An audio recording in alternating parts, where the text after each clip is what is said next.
앞에서 사도 바울은 십자가의 도가 구원에 있어서 가장 중요하고 필요한 근본이라는 것과 그 십자가의 도가 사람에게 특별히 멸망을 받을 자들, 이 멸망할 자들에게는 참으로 미련해 보일지라도 그것이 하나님의 지혜임을 설명을 했습니다.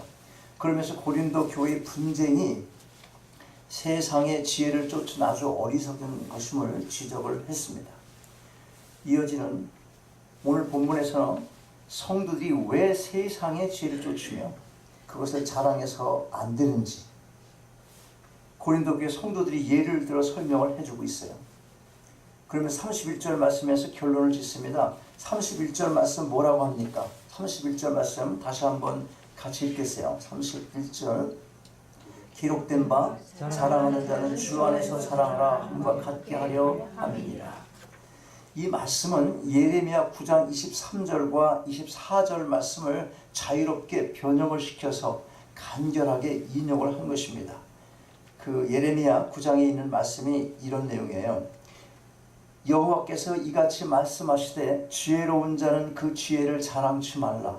용사는 그 용맹을 자랑치 말라. 부자는 그 부함을 자랑치 말라. 자랑하는 자는 이것으로 자랑할지니 곧 명철하여 나를 아는 것과 나 여호와는 인애와 공평과 정직을 땅에 행하는 자인 줄 깨닫는 것이라. 나는 이 일을 기뻐하노라. 여호와의 말이니라.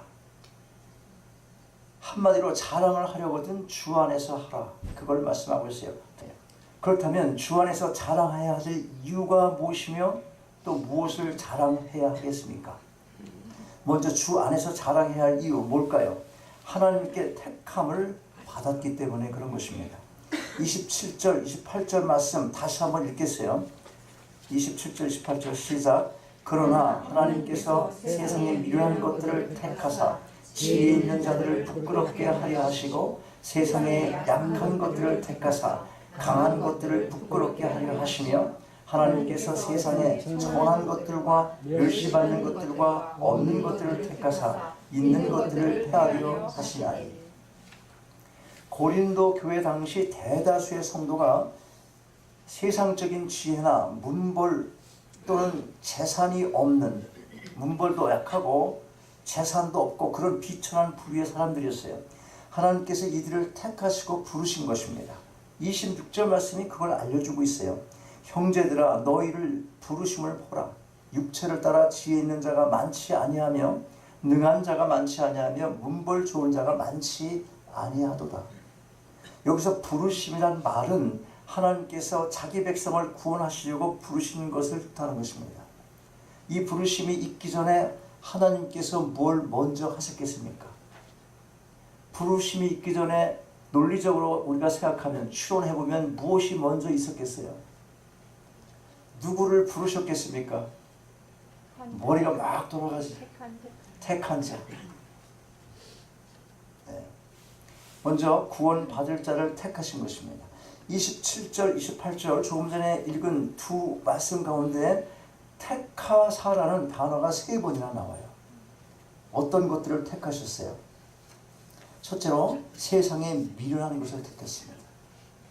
미련한 것이란 이 말 뜻은 세상에 어리석은 자들을 말하는 거예요. 세상의 죄인들이라는 의미도 갖고 있어요. 그래도 죄인들보다 좀 어리석었다 그 말이 낫겠지. 어리석은 게 죄인이에요. 그 어리석어서 뭘 몰라? 하나님을 모르기 때문에 내 마음대로 살았다. 그래서 죄인이라는 거예요. 자, 그러니까 하나님께서 택하신 자들은 곧 세상의 어리석은 죄인들입니다. 하나님은 어리석은 자들을 택하심으로 세상 지혜를 가진 자들이 오히려 부끄러워하도록 하셨습니다. 여러분 택함 받으셨어요? 잘 모르겠어요? 오늘 왜 오셨습니까? 택함 받지 않고 여기 올 리가 없어요.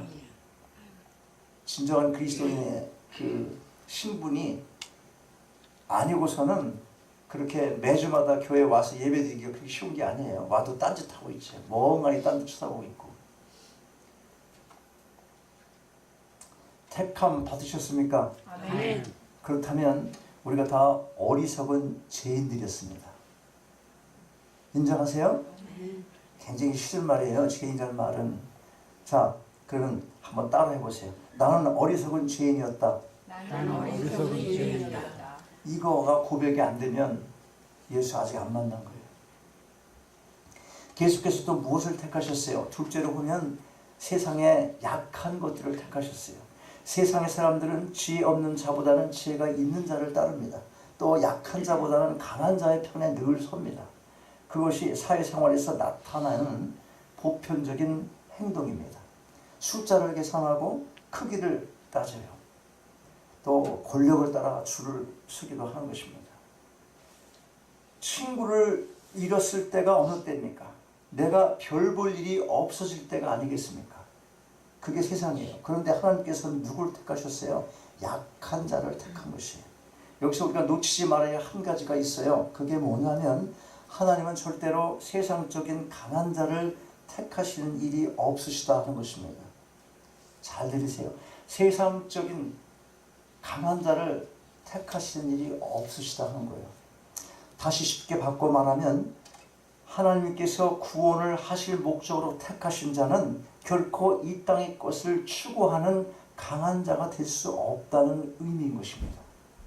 그가 정치적으로 예민해서 높은 자리에 있다 하더라도 그가 생각하는 것은 하나님의 뜻을 이 땅에 실현하려고 애를 쓰는 사람이지 그 권력을 가지고 세상적인 욕심과 가치를 구현하는 그런 사람이 아니라는 의미예요.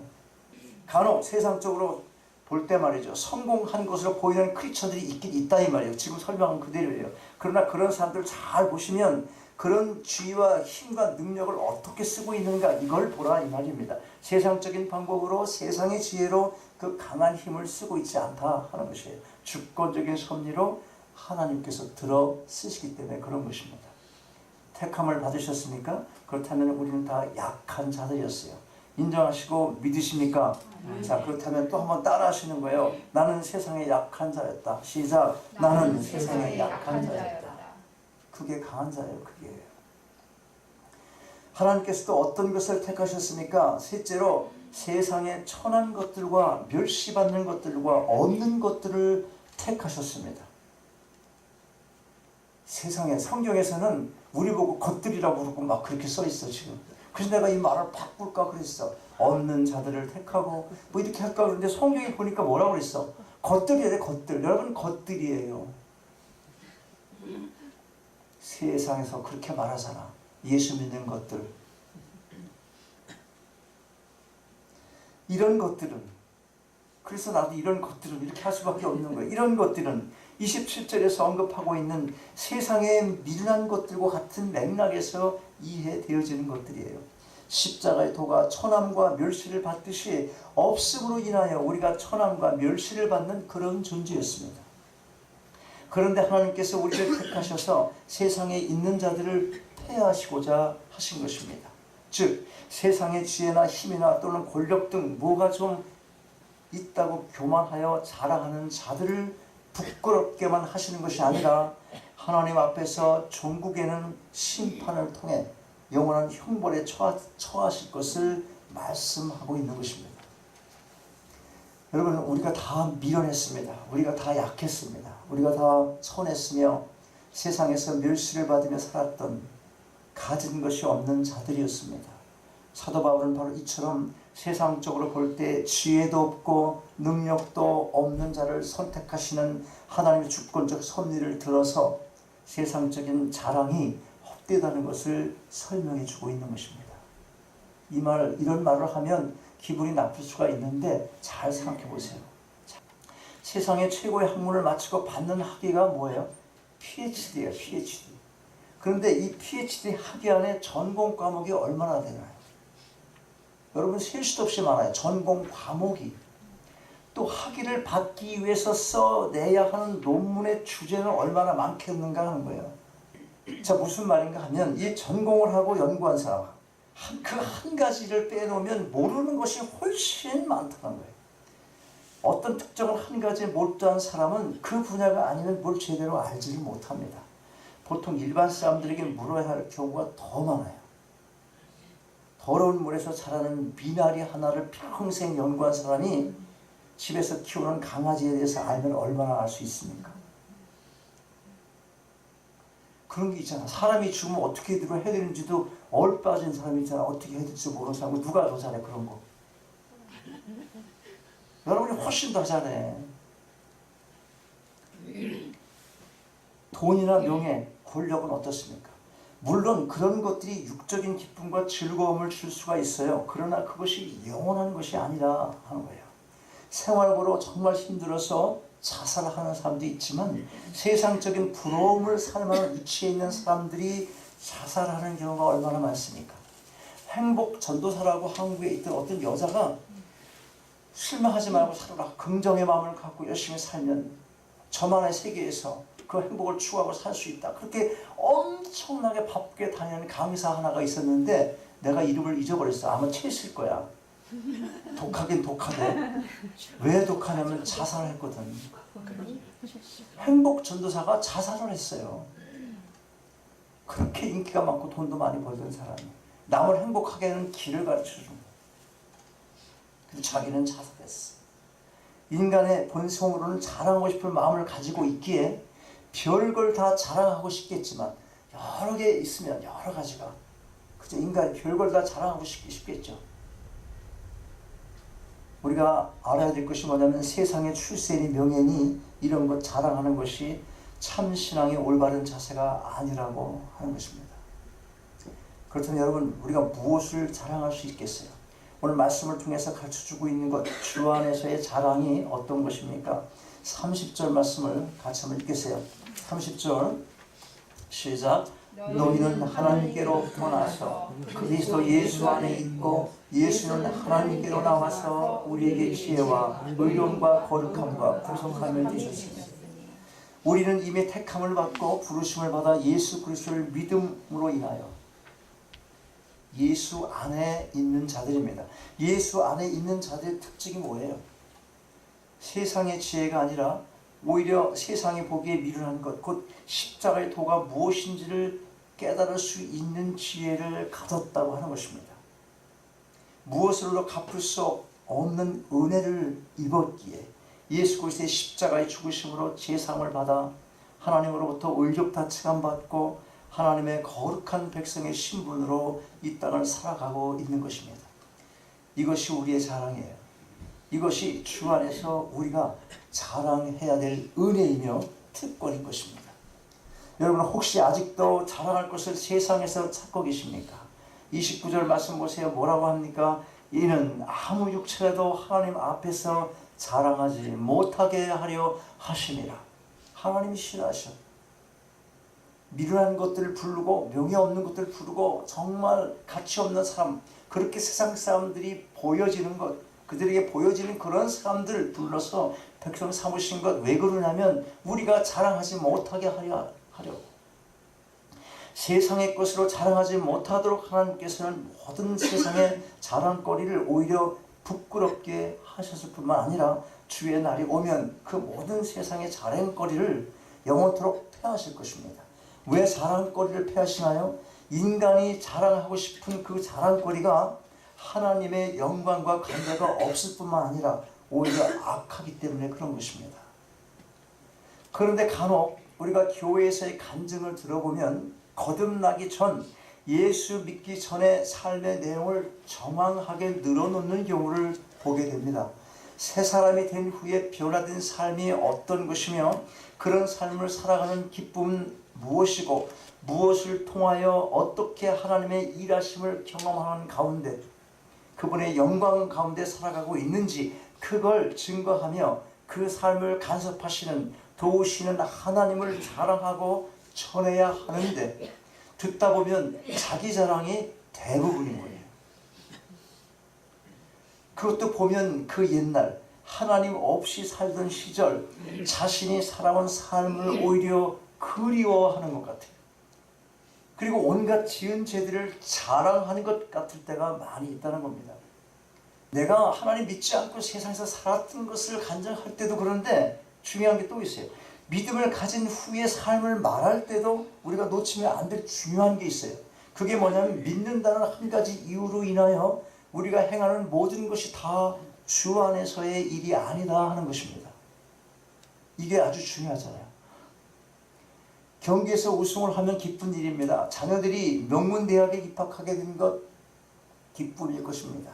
직장에서 승진했다면 그것도 기쁜 일이에요. 사업이 번창하고 있다면 이 역시 기쁜 일이 아닐 수가 없어요. 그러나 그 기쁨이 무엇에 근거한 기쁨인지 그게 중요한 것입니다. 그것이 하나님의 뜻에 따른 선택이었는지, 아니면 세상을 향한 자신의 욕망을 하나님의 뜻으로 말하며 그걸 자랑하고 있지 않은지, 이 마음의 중심, 그 진실이 참으로 중요하다고 하는 것, 이걸 놓치면 안 되는 것입니다.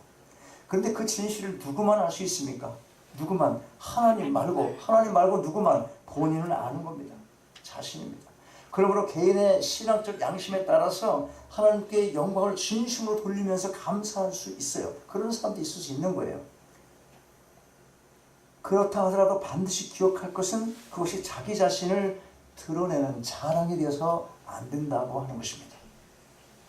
자기 자랑은 마음속에 하나님이 없는 자의 태도예요. 자기 자랑은 스스로 자기를 교만하게 만듭니다. 교만이 쌓이면 결국은 하나님의 은혜를 잊어버리고 하나님이 없는 자기중심적 삶을 살아가게 되고 마는 것입니다. 그러므로 구원받은 자의 자랑은 하나님께서 우리 위해 베푸신 모든 일을 기억하며 감사함으로 기뻐하고 자랑하되 하나님을 자랑해야 하는 것이에요. 그것이 우리가 살아가야 할 일단 궁극적인 목적인 것입니다. 자랑은 칭찬하며 찬송하는 것이에요. 왜 하나님을 자랑합니까? 자랑은 그분께 모든 가치를 돌려드리는 행위이기 때문에 그런 것입니다. 예배를 통해서, 찬양을 통해서, 우리 일상의 삶을 통하여 주 안에서 하나님을 섬기며 그분을 자랑하고 그분이 하신 일을 자랑하며 영광을 돌려드리는 것, 이게 중요한 거예요. 여러분, 세상의 자랑은 그게 무엇이건 다 사라지고 말 것입니다. 그것은 이 세상이 전부라고 믿는 자들이 끊임없이 자랑하고 싶어하는 것들이에요. 그러나 만족이 없습니다. 잠시 기쁨을 가져다주는 육에 속한 것들이며 영원하지를 않습니다. 여러분, 십자가를 기억하시고 하나님의 사랑 가운데 베푸신 모든 구원의 은혜를 자랑하시기 바랍니다. 그것이 주 안에서의 자랑인 것입니다. 31절 말씀을 큰 소리로 다시 한번 합독하심으로 오늘 말씀을 마치도록 하겠습니다. 자, 큰 소리로 같이 읽겠어요. 31절 시작. 기록된 바 자랑하는 자는 주 안에서 자랑하라 함과 같게 하려 하느니라.